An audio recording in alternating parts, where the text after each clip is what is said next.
مسجد کوفہ میں کچھ لوگ بیٹھے ہوئے تھے، کہنے لگے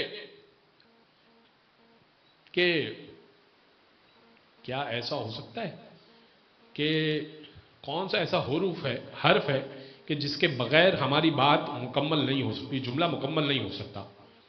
سب نے کہا کہ الف ایسا ہے کہ جس کے بغیر جملہ مکمل نہیں ہو سکتا عربی میں۔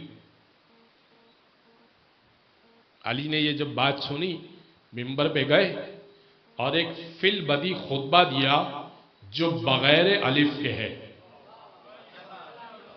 خطبہ دیکھ رہا ہوں، نہج البلاغہ میں مل جائے گا۔ الخطبۃ خالیۃ من الالف، خطبہ جو الف سے خالی ہے۔ سال بیت گئے، بیٹھ کے بھی لوگ ترجمہ نہیں کر پائے، بغیر الف کے ترجمہ کر لیں۔ علی نے فی البدی خطبہ دے دیا،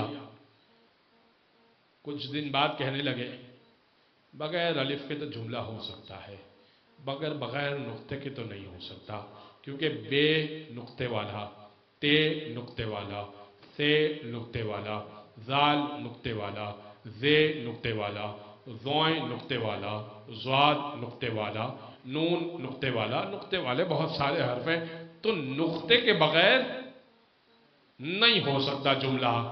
امام نے کہا وہ امام ہی کیا جو بول نہ سکے کسی موضوع پر، ایسا خطبہ دیا جو بغیر نقطے کے ہے۔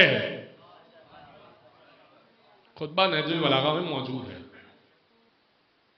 اس کا بھی ترجمہ تو ہو ہی نہیں سکتا نا بغیر نقطے کے۔ علی نے خطبہ دیا ہے جس میں وہی حروف استعمال ہوئے ہیں جو بغیر نقطے کے ہیں۔ صاد استعمال ہوا، سین استعمال ہوا، الف استعمال ہوا۔ کمال نہیں ہے؟